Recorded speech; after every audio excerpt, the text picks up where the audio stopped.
Just before this episode, I wanted to tell you you can get more from Never a Truer Word by subscribing on Spotify. If you are a Spotify listener, and 90% of you are according to the stats, then you can subscribe to get early access to the weekly episodes, video episodes so you can follow along with the statements, exclusive subscriber episodes, and a chance to leave comments for future episodes too. Go to the Spotify page for Never a Truer Word and press subscribe or unlock. And if you do decide to subscribe, thank you very much. I really appreciate it. Scott Peterson gets the second part of his analysis in this episode from Never a Truer Word, where we look at the words that people choose to use to see if they're telling the truth, the whole truth, and nothing but the truth, and look to give you the confidence that comes from truly understanding what words people are using all around you. Now, this is part 2 of the Scott Peterson analysis. Part 1 is linked in the show description. You should check that out before you check this out. And by the way, if you do have a look at part 1, if you're on YouTube, have a look at the comments. There's some really super sharp comments there, including someone that noticed he gets angry when the interviewer doesn't ask a question but gives a command like explain that. And someone else pointed out that the phone rings during part 1. Now, this is a guy who's saying, my wife is missing and I'm dreadfully concerned about her. But when his phone rings, he doesn't automatically run to answer it. Have a look at part 1 and then we'll go to part 2 where he answers this question. Are you in any way connected to Laci's disappearance? We'll see what he has to say. Now listen, telling a lie is really hard. Telling a really important, stressful lie is even harder. And the truth will leak out if we let someone talk enough.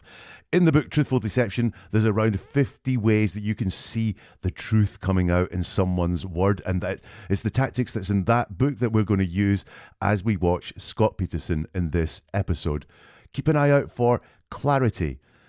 Can you understand what he's saying? Does it flow? Does it sound authentic? Because what you'll find is when someone is making things up, they don't have the authentic language to deal with it, to relate to us what has happened or what they've experienced. And therefore, they stumble their way through it a little bit. And it's really hard if someone's deceiving you to picture mentally what it is they're saying.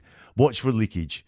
Right now in this interview, he's claiming his wife is missing. He's now serving life for her murder. So does anything leak out that shows he knows she's not coming back? He knows what's happened. He's not as innocent as he's trying to paint himself here. And watch for irrelevance. Watch for when he goes away from the question or what he's asked or what he's talking about and gives us something irrelevant or offers up a fact that seems to show he's innocent, and yet when you look at it, it's just hot air.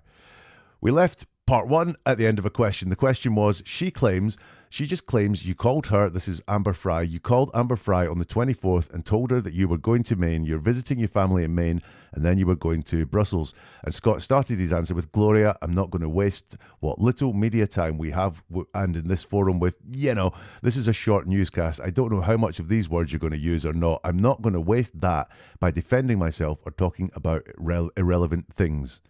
And then he continues. It's better served if we talk about what happened and where's Laci. Okay. So the facts are that we know that on Christmas Eve, I left the house here around 9:30. She was here in the home. Okay, that's a fact that has to get out there because it's been reported erroneously that I saw her leave the house. Okay, she was in the house. That's one thing we know. Second thing we know is that the dog was returned to our yard with its leash on at 10:30 by a neighbor. Those are 2 things we know about her disappearance. And hopefully those can help some people. There are things that we need to get out there are the tip lines, which is the Modesto Police tip line, 209-342-6166, and also 1-866-LACI info, LACI info. And that's a tip line for people who have talked to the police. Even if they talk to them, please call that tip line if you saw her that day, if you've seen her since, or if there's something you think is important in the neighborhood. We want to be very specific. Okay. The other big push that we need is LaciPeterson.com. People can go there and print off the flyers and distribute those into every medical center and bus stop, high traffic area in the nation, because it could be the next flyer that brings her home to our family. Okay, so he moves on and says, it's better served if we talk about what happened and where's Laci. So he starts off with this control theme again. It's better served. So, Gloria, these questions you're asking, I'm not going to deal with them. I'm going to tell you what it is I should be talking about and we should be talking about. So it's better served. He then tries to talk about some facts, and they are the facts that we know. So what he's doing here is saying, this is not just my story. This is facts. This is factual things, and we know. So it's more than just me claiming this. It's that everyone knows this. It's we know. And then he talks about himself. I left the house at 9:30. So really, this is not leading with Laci. This is not the facts about Laci. This is facts about him. The first fact that he mentions is when he left the house. Now, why does he lead with himself? Laci's the one that's missing, and yet he starts with a fact around himself. So why is that? Is he more important in his head than anything else? Well, it could be. Or could it be that he wants to establish his movements more than he wants to establish Laci's movements? But whatever it is, he leads with himself. I left the house here at 9:30. And then secondly, Laci was at home. It's not stated as Laci was at home at 9:30 when I left, and that's the last time anyone saw her. No, he's talking about his movements. And let's look at these facts that we know. Well, twice he has to say she was home at 9:30. He says the facts we know: on Christmas Eve, I left the house here at around 9:30. She was here in the home. Okay, that's a fact that has to get out there because it's reported I saw her leave the house. She was in the house. It's one thing we know. So we've got that repetition of we know again. Really, we only have his word for this, don't we? So he's trying to change his word, which was she was in the house when I left, to everyone knows that she was in the house when I left. And why is he really keen? He repeats it twice, that she was at home in the house. Well, one thing is, when someone's lying, they feel like if they say it once, it won't be believed, or it might not have been heard. So they will say the deceptive part more than once to make sure that you really got it, to make sure that it really sinks in. He says it was reported erroneously. Yeah, big word, big formal word, as if to say, I'm using big words, so it really must have been erroneous. Interesting. And also, those are two things we know about her disappearance, is how he finishes that section off. Those are two things we know about her disappearance, but we know a lot more. He's talked a lot more about things that happened that day, about things that he did that day. We know that he had an affair and he told her before that she went disappearing and so on. No. All he is saying is she was there at 9:30 and the dog was returned at 10:30. By the way, I want you to remember that he gave those times out, but we know a lot more. And why does he say the dog was returned to our yard with its leash on? That seems like really irrelevant information. He could have just said the exact same thing with the dog was returned to our yard at 10:30 by a neighbour, but he has to say with a leash on. That's important because the story that he wants us to believe is that Laci must have left the house to walk a dog, been abducted or went missing at that point, and the dog was left behind. And the reason we know this happened is that the dog had its leash on. If the dog had come back without a leash, the dog could have escaped or anything like that. But with its leash on, says, yeah, Laci left the house to go walking the dog. So that's, I think, why he thinks it's important to get across with its leash on. But why does he think that's important? Why doesn't he just say she must have gone to walk the dog because blah, blah, blah? Is it that he put the leash on the dog, took the dog somewhere and let it go so that it would look like Laci took the dog for a walk? And he's very proud of this fact, or he wants people to work that out. By the way, this is a guy who I think has real problems with attachments to things, real problems emotionally. You'll notice he doesn't mention the dog's name. There's no closeness there to that dog. It's just the dog. He then went on to say, hopefully those can help some people. He gives 2 tip lines and he gives the web address or asks people to print off flyers and so on. Do you remember the question? Yeah, because the question was, that Amber Fry said you phoned her and said you were going to Maine and then Brussels, right? And he hasn't dealt with that whatsoever. He hasn't denied he said those things to Amber Fry. He's taken the question and he's moved a huge distance from what that question is to asking people to distribute flyers. It's a huge move from the question. The question was, did you lie to Amber Fry in this phone call on the 24th? And his answer finishes with, get flyers out there because it could be the next flyer that brings her home to our family. Huge move. in all of that, when he's asking for these tips, he says, it's important, if you've seen something, let us know, but it's important in the neighborhood. We want to be very specific. He wants to be very specific that he only wants people very close, notice something in the neighborhood, to come forward to the tip lines. Why is that? Why is that? And why is that at odds with him saying that he wants the flyers to be anywhere in the nation? Really interesting juxtaposition there, isn't it? He wants only sightings or information of anyone that saw Laci in the neighborhood, but he wants the posters up everywhere in the nation. Here's some more from Scott. And I know more than I know that you want to find Laci, and the second thing you want to do is clear yourself from suspicion, correct? I mean, that is, you want the focus back on Laci and not on you. I want people looking for Laci because they're not doing that right now. And that's why I'm sitting down with you, in hopes that people will go, you know what? If I think he had some involvement, if I don't think he had some involvement, that doesn't matter, because Laci is what matters, and she's out there missing, and she needs to be home with her families. So I don't care to defend myself. I don't care what people think of me. You know, as I've said, question my moral character if you want to, but look at your heart, think of Laci, her picture, baby, and make the effort to bring her home. And that's a simple reality. That's a simple thing we need to do. Just, think whatever you want of me. As long as you're out there and you're comfortable with yourself, that you're doing what you need to be doing to find Laci and bring her home. He's asked, I know you want to find Laci and you want to clear yourself from suspicion. Is that correct? You want the focus back on Laci.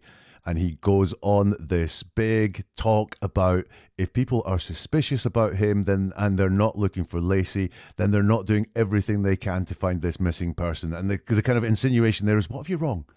What if I'm innocent and you haven't searched for Laci? You will really, really regret that. He's putting people on a guilt trip. You'll notice he doesn't say, I'm really sorry that my behaviour has taken the focus off Laci and onto my behaviour. I'm really sorry my behaviour means that people are looking less for Laci now because they think I had something to do it. He doesn't take any responsibility himself for any of that. He puts all the responsibility on the people who may be going, I'm not really going to look for Laci because I think I know what happened to her and this guy had some sort of involvement. It's a huge guilt trip. Interesting plural of families when he says she's out there missing and needs to be home with her families. Yeah. So really, I think he really wanted to show all the way through this interview that he's acting as part of this family unit that's out there that involves Laci's family as well. But he talks about families plural. So there's more than one family, more than one tribe of people. Why is that? Well, I'll tell you what, you think about a loved one you have. Do you think they have multiple families or do you think they have a family? I tend to think most of my loved ones have a family, whatever that means. However they are related, they have their family around them, not their families around them. And once again, she's out there missing and she needs to be home. Now, does Laci have a voice in this whatsoever? It needs to be home with her families. Well, you just said that you told her that you were having an affair. Does she need to be home with you? No, she doesn't. But Laci has no agency here whatsoever. He's deciding, once again, Mr. Controlling, what Laci needs. He says, I don't care to defend myself. I don't care what people think of me. As I've said, question my moral character if you want to, but look at your heart. And he talks about people's hearts a lot. Think of Laci, her picture, the baby. Now, the baby, that's interesting. We're more than halfway through this interview, and the first time that he's mentioned that Laci was 7.5 months pregnant at the time that she went missing, right? But he says, look at the picture, think of the baby, and make an effort to bring her home. Not the baby home, just Laci. It's as if he's got a prepared script, which is, I want Laci home. But he's forgotten the baby in all of this. He's completely forgotten the baby. So when he does mention it, which is almost like an afterthought later on, he doesn't say that he wants the baby home either. Interesting. Once more, he talks about Laci being away and needing to be found, suggesting the only way that Laci is we're going to know what happened to Laci is if Laci is found. It's not that Laci is going to come back of her own accord. It's not maybe he says he thinks she's been abducted, so it's not the abductor is going to release Laci or Laci is going to escape or get free, or it's that Laci is going to be found. Ultimately, this is just manipulation. Yeah, it's just you're a bad person if you're not looking for Laci, but he doesn't mention that he's a bad person at all. You know, he doesn't even said you can question. He does say you question my moral character. He doesn't say it's rubbish. He doesn't say I'm going to defend myself. He doesn't say I'm sorry for that. He says I don't care what people think of me. I think that is to some extent true, but I think he really does care what people think about him. I know that law enforcement officials have told me that you won't take a lie detector test, that you've wavered back and forth on that. Why? Well, let me say this about the investigation. I gave you 2 times earlier, 9:30 and 10:30 when the dog was returned here.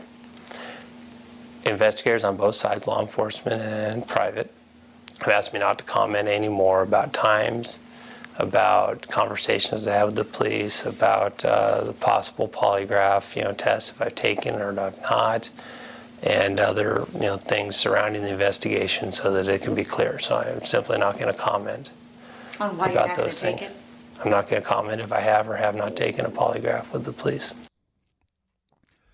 The question is, I know that law enforcement officials have told me that you won't take a lie detector test, that you've wavered back and forth on that. Why? And does he answer the question? Does he say why he's wavered back and forth on taking a lie detector test? Of course he doesn't. He moves it straight away. And he says, well, let me say that about the investigation, or let me say this about the investigation. So he's moved from, why are you not taking a lie detector test, to talking about a word salad around the investigation. He mentions that investigators on both sides, law enforcement and private, have asked me not to comment.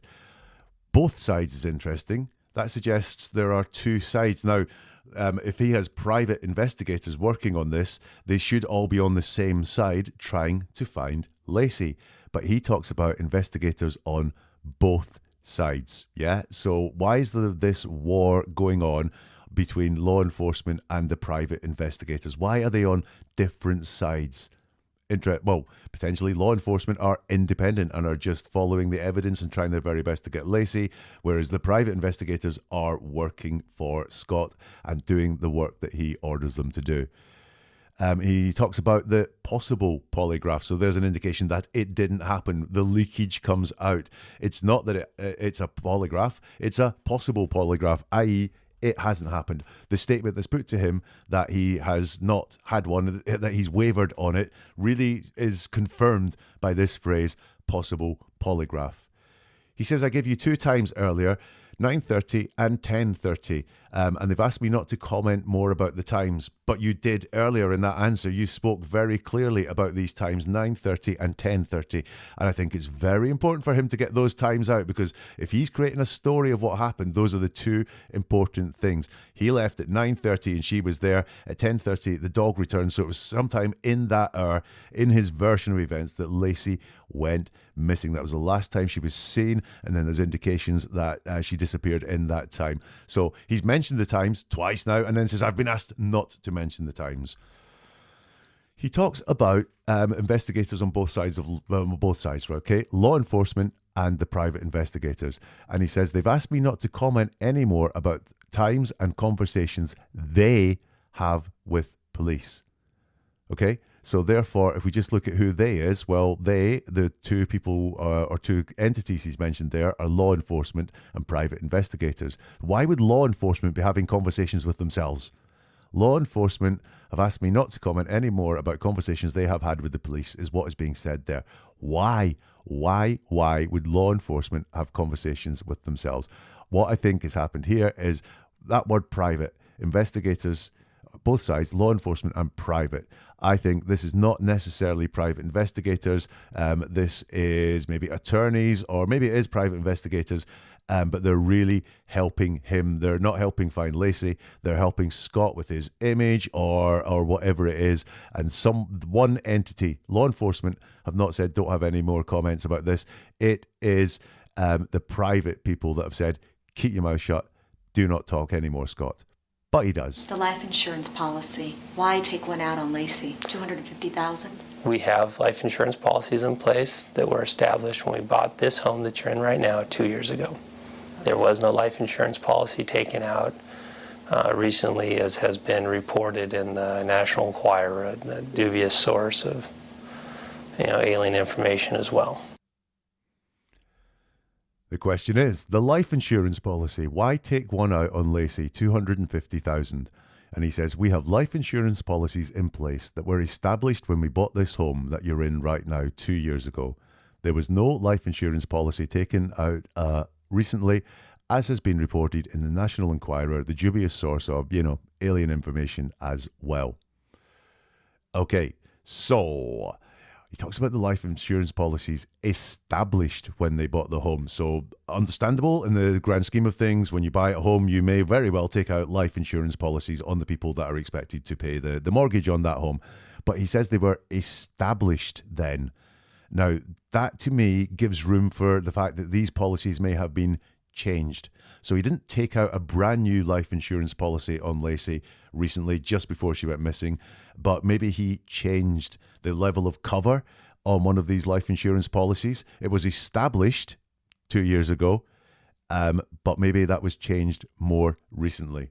He does say there was no life insurance policy taken out recently, so that would go with the established thing. These were established then, and he didn't start a new one. Yeah, there was no life insurance policy taken out recently. It was already taken out when they bought the home 2 years ago, but has it been changed? Especially because he says been taken out recently. So he ponders what he's going to say before he says recently. He goes, recently. And what does recently mean? What does recently mean? I recently had a cup of coffee just before I started making this episode, yeah? But, I recently bought a new car. Actually, it was 2 years ago, but in the scheme of things, that is recent. So what does he mean by recently? We don't know. The level of the policy that's put to him is $250,000, and you'll note there is no denial of that level of life insurance being on Laci at all. So he kind of denies that a policy was taken out, but there was one in place. It was established, but he's not arguing with the level of that policy at all. I know that a neighbor saw you removing things on the 24th.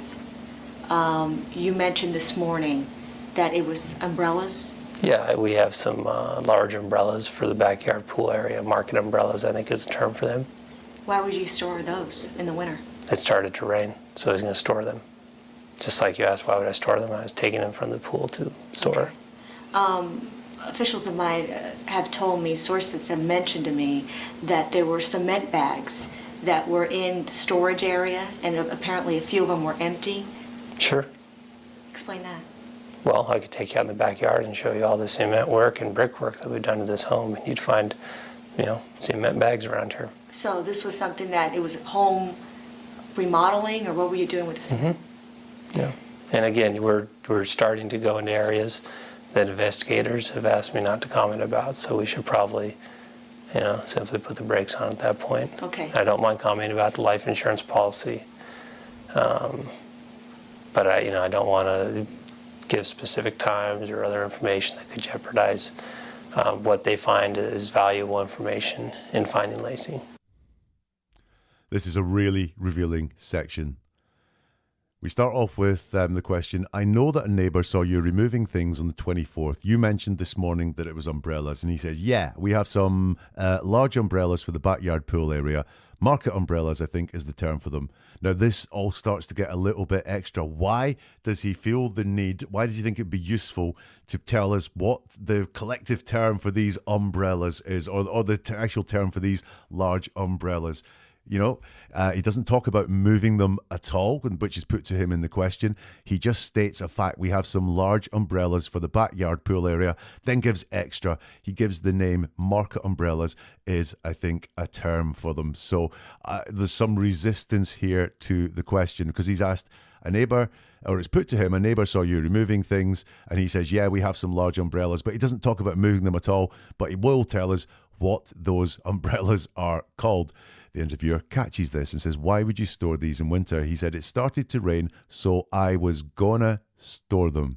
He doesn't actually say storing them, does he? He doesn't say, so I stored them.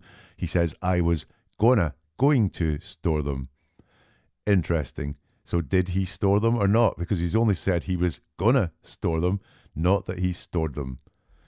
I will give him some credit. He says we have, so it's him and Laci, and he says have in the present tense there. So again, consistently, he's talked about Laci in the present tense. I see a lot of other things to worry about, but he consistently does talk about her in the present tense. The interviewer continues about some of these things that she has been told about. Sources have mentioned to me there were cement bags that were in the storage area, and apparently a few of them were empty. And he just says, sure. She says, explain that. And he says, well, I could take you out in the backyard and show you all the cement work and brickwork that we've done to this home, and you'd find, cement bags around there. Now, this is not explicit. He's asked to explain why the empty cement bags were in the storage area. He doesn't say, we've done a lot of work in this house, and a lot of that has involved cement. That's why there are empty cement bags there. He just says, I'll take you out and show you the backyard and the brickwork, and you'll find cement bags around there.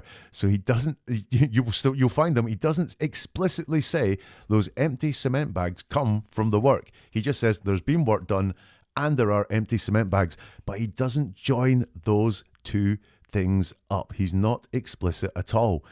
And we've got something that he's done here. He's offering proof. He's offering to show proof here. That's very interesting, and he'll do it again later. It's not enough for him just to say, this is what happened. He really doesn't say, there's a lot of brickwork. We've done a lot of work in this house. A lot of that's involved cement. That's why there are empty cement bags. He's like, I'll show you the brickwork that's been done.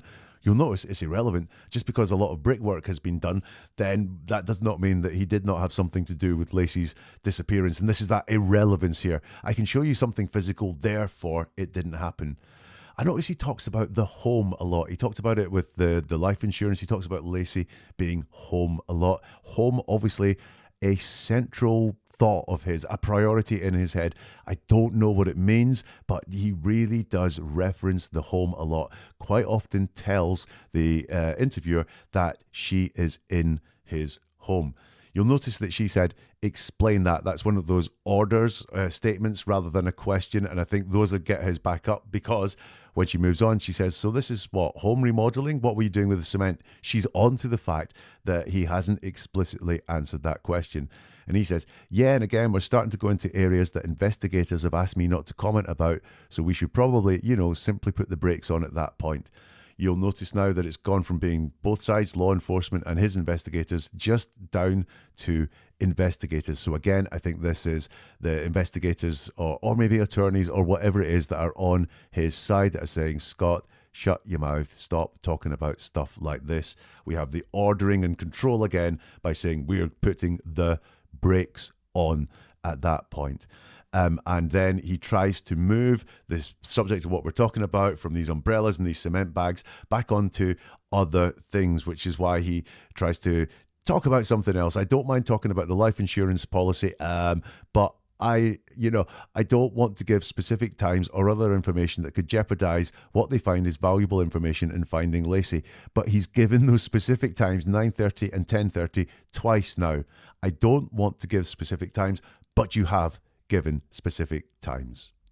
What are your thoughts so far?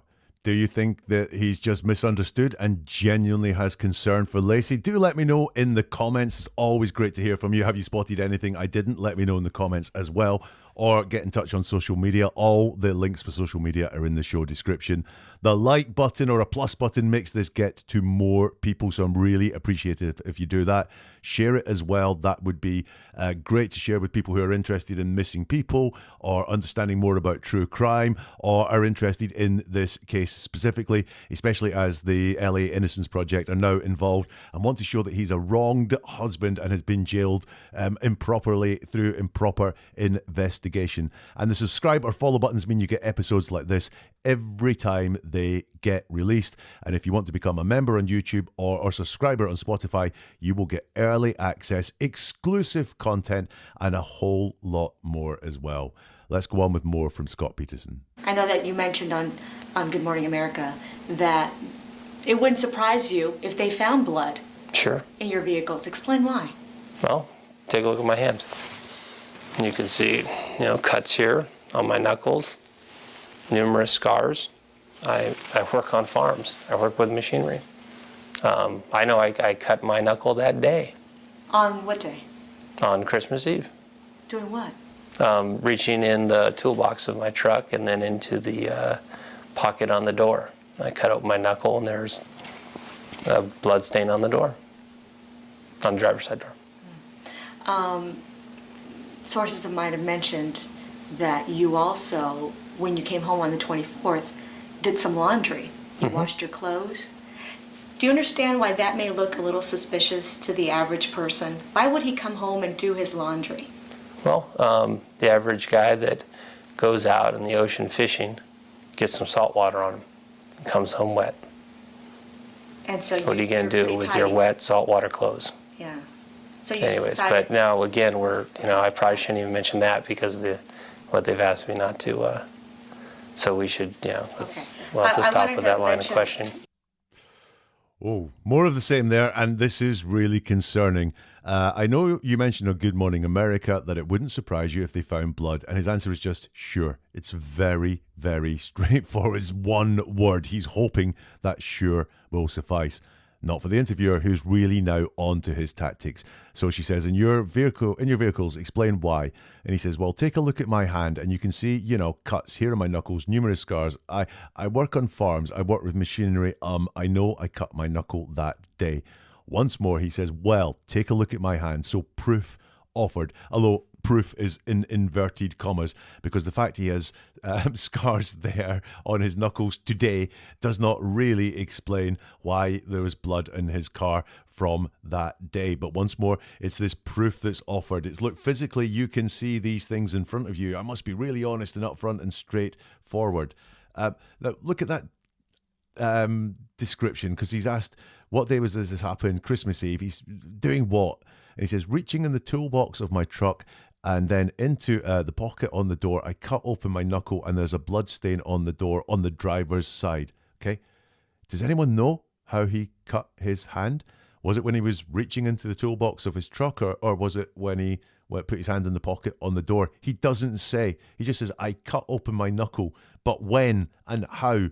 Reaching into the toolbox, snagged it on a tool, or cut it on a screwdriver or a saw or whatever it is. But he doesn't say how it happened, really. He tells us some actions he took. He reached into the toolbox and then reached into the pocket. But he doesn't say how this cut on the knuckle happened.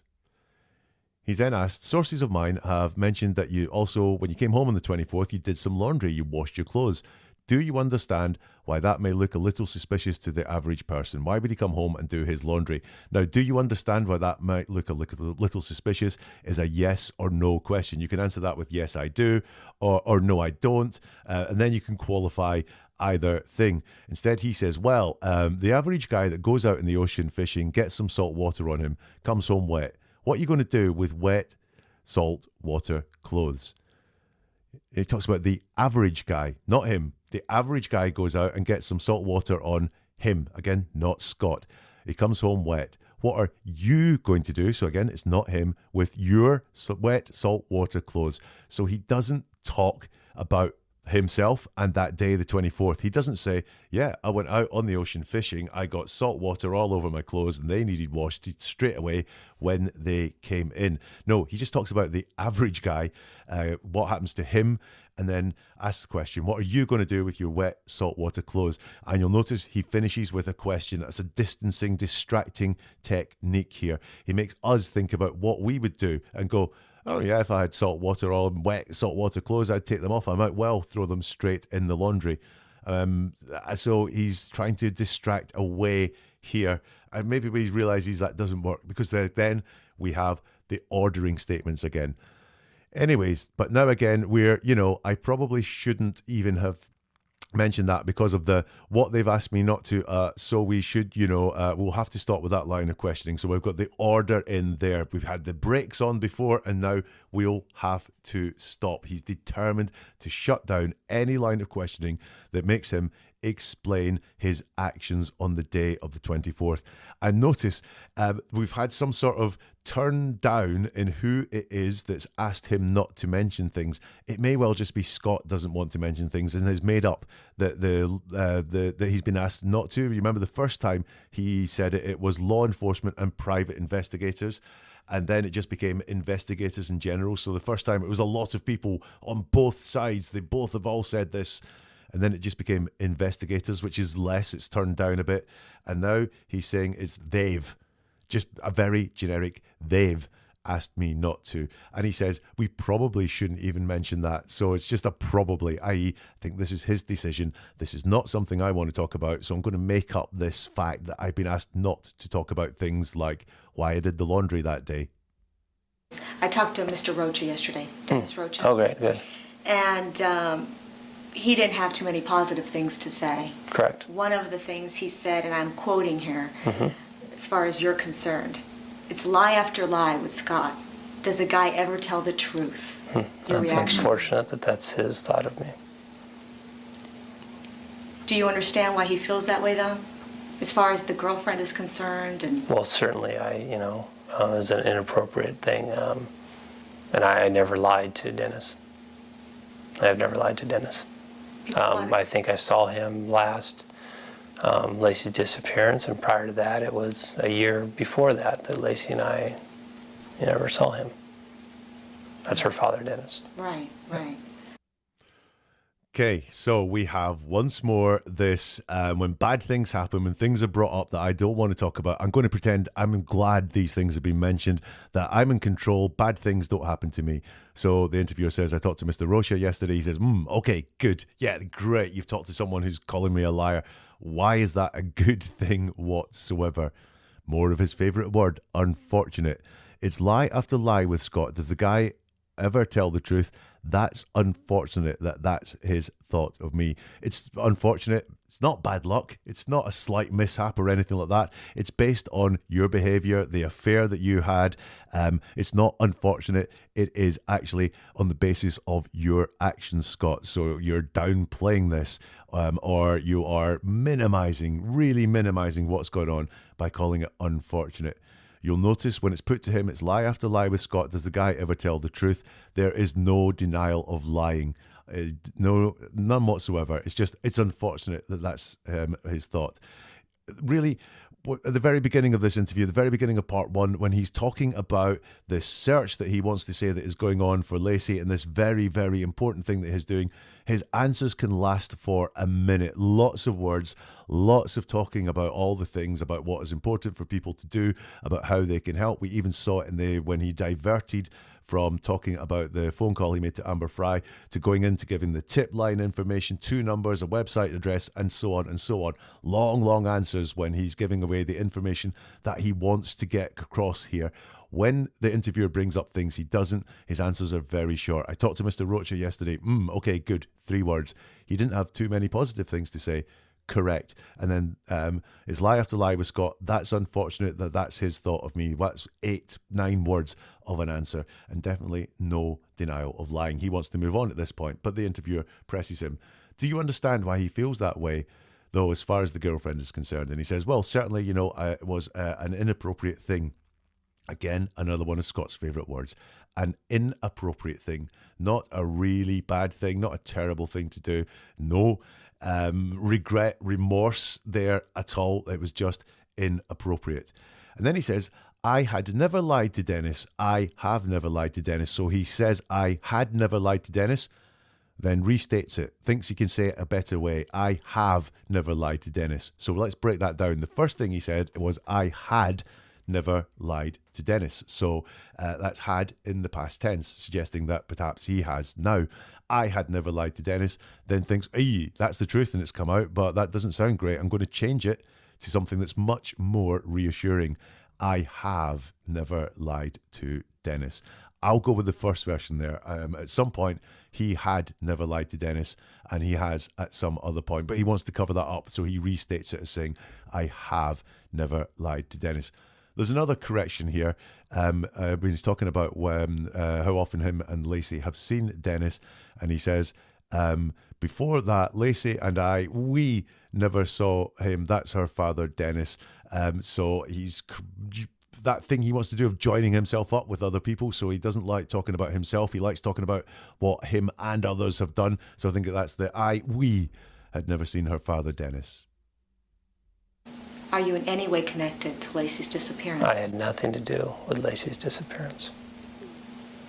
What And was again, even if people out there question that, if they would just look at their hearts and make the effort to bring her home to her family, I don't care what you think of me. Because someone out But there know, yeah, someone out there knows. And you can be the key to finding them by putting out that, Nick's You're flyer. looking at the camera. Well, it's a plea to the audience. ahead. That's why we're doing this. Go ahead. I mean, if you want to make a statement to anybody who out Well, there. that is, look in your hearts and know that you've done what you can to bring Laci home. And if you haven't, please do it. And that's going to LaciPeterson.com and printing out that flyer and putting it in every medical building, on your car, in bus stations, or use the tip lines if you have any information. That's what's going to bring her home. And think what you want of me, but you know in your hearts you should be helping Laci. I know that. That's really all I think I have to say. Okay, I just want to ask Thanks, you. Gloria. This is the most concerning extract in this entire interview. She asks the big question first. Are you in any way connected to Laci's disappearance? And the first thing he says is, I had nothing to do with Laci's disappearance. Now, in statement analysis terms, that's somewhat of a reliable denial. He does say it really quickly, though, as if this is something that he's thought about saying beforehand. He comes in almost on the top of the word disappearance in the question, so I take some points off for that, if you like. But I had nothing to do with Laci's disappearance. It's got who is talking here, so it's I, so he's owning what is said there. It's got a what, which is had nothing to do. Now, that's in the negative, but it's really hard to say you didn't do something without stating it in the negative. And it's what we're talking about, which is Laci's disappearance. I had nothing to do with Laci's disappearance. Has a who is saying it, has a what they are saying, and it has what they are talking about within it. But then he goes on to offer extra. If he left it at that, I would be, wow, that's quite a strong, reliable statement. But then he goes on to say even more. He says, and even if the people out there question that, they would look at their hearts and make the effort to bring her home to her family. I don't care what you think of me. None of that is in any way relevant to the question that was asked. So he's blurting out more information. He's trying to make his point stronger that he had nothing to do with Laci's disappearance. Listen, truthful people in general just tell the truth. They would have said, I had nothing to do with Laci's disappearance, and leave it at that. But the fact that he feels the stress to say more, to say this extra, is really revealing. Also, he does deal with the question in a way, but what makes me think that he has a prepared answer there is he's asked, are you in any way connected to Laci's disappearance? And he doesn't mention the connection there at all. He doesn't say, I have no connection with Laci's disappearance. He says, I had nothing to do with Laci's disappearance. You find that happens quite often when someone has a list of phrases and denials that they want to make sure are out there, that they've thought through, maybe even written down, but certainly thought through before. I had nothing to do with Laci's disappearance.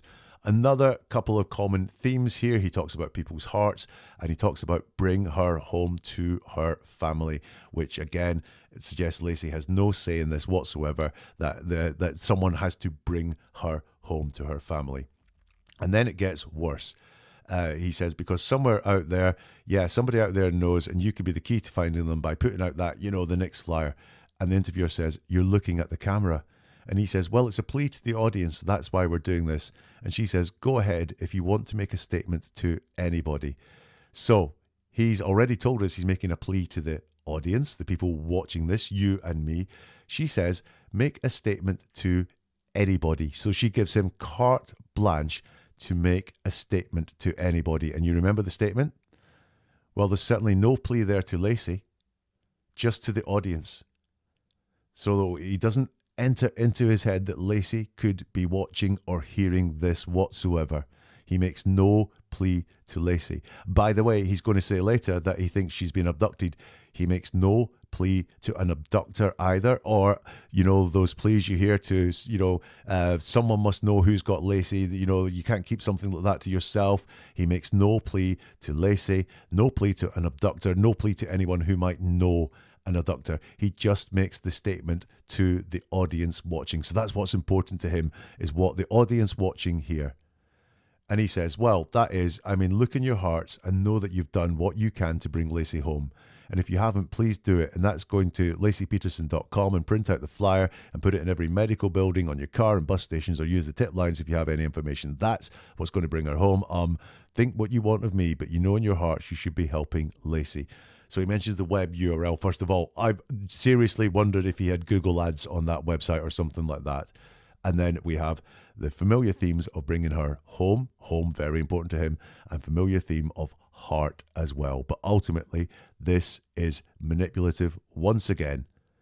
It is, you guys, if Laci dies, it's your fault because you're not looking for her hard enough.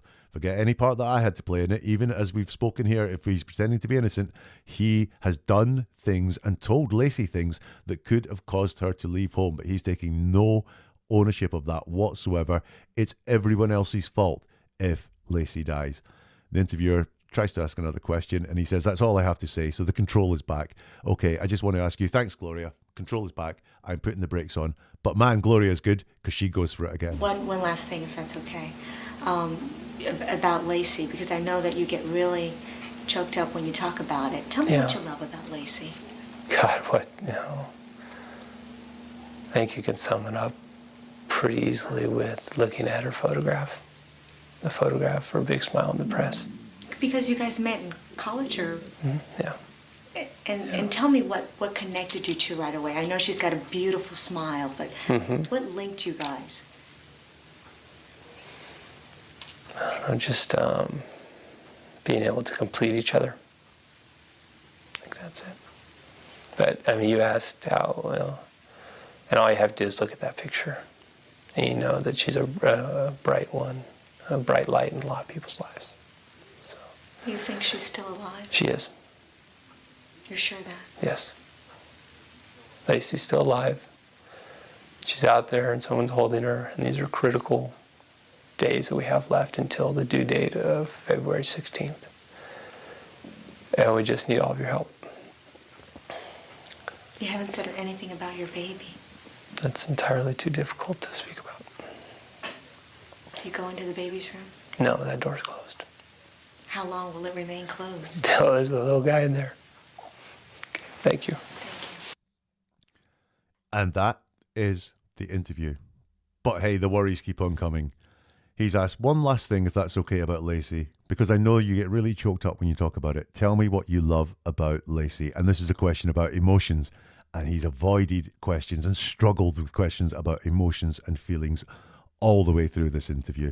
And you can see it takes him aback because he's like, well, I think you can sum it up pretty easily with looking at her photograph. The photograph for a big smile in the press. The photograph for a big smile in the press. So he's asked what you love about Laci, and he's very distant. It's a photograph of a smile which was picked for the papers, for the press. What do you love about your wife? Her photograph. Wow. I mean, that is really struggling to talk about your emotions. And by the way, he doesn't say this about him. This is about you.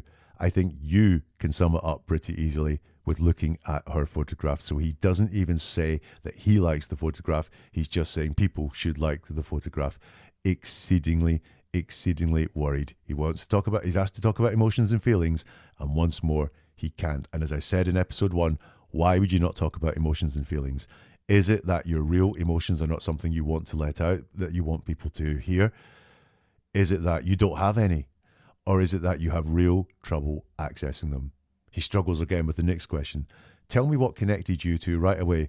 I know she's got a beautiful smile, but what linked you guys? So the interviewer is right onto him. What did you love about your wife? Her smile in a photograph. She's not buying any of this. And he says, so he's struggling to find the words to talk about emotions. Being able to complete each other. I think that's it. But I mean, you asked how. Well, all I have to do is look at that picture and, you know, she's a bright one, a bright light in a lot of people's lives. So here we go. Once more, he talks about what Laci means to other people. She's a bright light in a lot of people's lives. He doesn't include himself in that once more. It's just a bright light in a lot of people's lives. We have the smile and we have the bright light, but really nothing about her character. And maybe I'm overthinking this one, but the word complete felt really final to me. Yeah, just a really final word. Complete. Over. Done. And by the way, it was only being able to complete each other. It wasn't that they did complete each other. You know the film Jerry Maguire, which I think might have been big around here, which is why the word complete comes in. The phrase in that was, you complete me. Yeah, so it wasn't that you're able to complete me. It could happen one day. You know, the ability is there. It was, you complete me. I am completed by you. Here, it is just being able to complete each other. So he doesn't even say that it happened. He just really struggles emotionally, doesn't it? I mean, let's give him a point for using present tense. She is a bright one.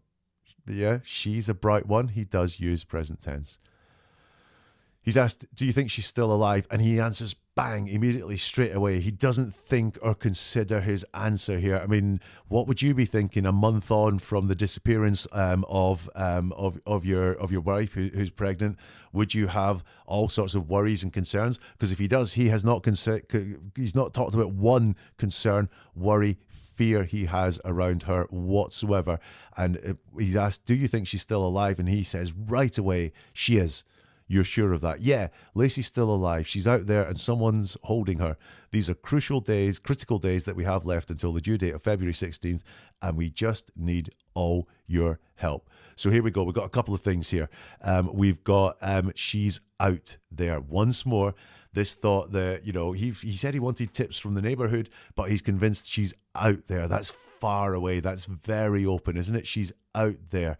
And out there, and not, you know, inside, just out. She's out there and someone's holding her, but he made no plea to that person holding her. He has asked for no information regarding the person holding her whatsoever. All you've got to do is put up Laci's flyers. So he's saying here, someone's holding her, but he has this is the first time he's really mentioned this, someone holding her whatsoever. But he made no plea to that person that's holding her. He's asked for no information around that person that's holding her whatsoever. I don't think he believes that someone's holding her. I really don't. And then this worries me. He's asked, you haven't said anything about your baby. He says, that's entirely too difficult to speak about. Do you go to the baby's room? No, that door's closed. How long will it remain closed? And he says, till there's a little guy there. Till there's a little guy there. Not until the little guy, the one that in his head is still alive and growing inside Laci while she's being held. Until the little guy's in there. No, it's until there's a little guy in there. Just any little guy will be in there. Extremely worrying. And that's the interview. Let's start with the signs of innocence that I see. The plus points that I'll give him through the entire interview that we've looked at across 2 parts. He talks about Laci in the present tense all the time, and he does use Laci's name a lot as well, but he talks about her all the time in the present tense. He never slips and refers to her in the past tense whatsoever. And there is a desire to have her return home. Yeah, so those are the signs of innocence. Let's balance that with how many signs of guilt I see.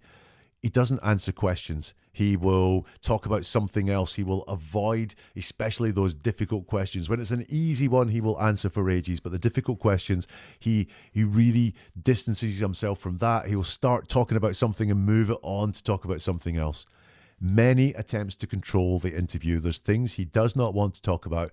And at those points, he says, let's put the brakes on. Let's stop. I'm not here to talk about this, Gloria. So there is so many attempts to control the interview. When he talks about the facts that have happened, they are all in his favour. He doesn't mention any of the facts like his affair or anything like that are not in his favour. When he says these are the facts, they are all in his favour. That mention of grief, the grief that he said was felt after 3 days, when he talks about trying to communicate with Laci as if he was trying to talk to a dead person, and the fact he made no plea to Laci and no plea at all to the abductor or anything like that. He showed that what this interview was about was the audience's perception of him. Do you want some more signs of guilt? No thought of the baby. Laci was 7.5 months pregnant when she went missing, and he shows no thought for the baby. We're well into the interview until he mentions it at all, but he really, really does not think of that whatsoever. There's low or next to no worry or concern for Laci. In his head, he said to us, she's still alive and someone's holding her, but he expresses very little worry or concern for her safety. And then the allegations that are put to him around blood, around cement bags, and more, the life insurance policy, he's not clear in denying those allegations. So in conclusion, Scott Peterson is a controlling and manipulative person. We saw that time and time again through the interview. He shows no remorse whatsoever for his bad behaviour. He does admit to bad behaviour. He does admit to having an affair, and he shows no remorse for that whatsoever. In fact, it's our fault if bad things happen because of his bad behaviour, not his. So he's a horrible, controlling, manipulative person who has no remorse for bad things he's done.